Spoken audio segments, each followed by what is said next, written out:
يشتغل مع مستقبل كرة القدم المغربية، يعني اللاعبين الأولمبيين من اللاعبين تيمارسوا في أوروبا وتيمارسوا في المغرب وتيمارسوا في الخليج. اشتغل مع اللاعبين المحليين وحقق معهم ميدالية ذهبية، والآن تيشتغل مع منتخب اللي ما شرفش عليه ولكن جمعوا في وقت قصير ووصل به للنهائي، وبالتالي مقومات تاع مدرب تاع المستقبل تاع المنتخب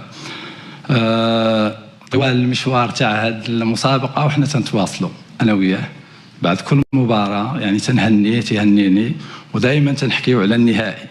الحمد لله حنا وصلنا للنهائي.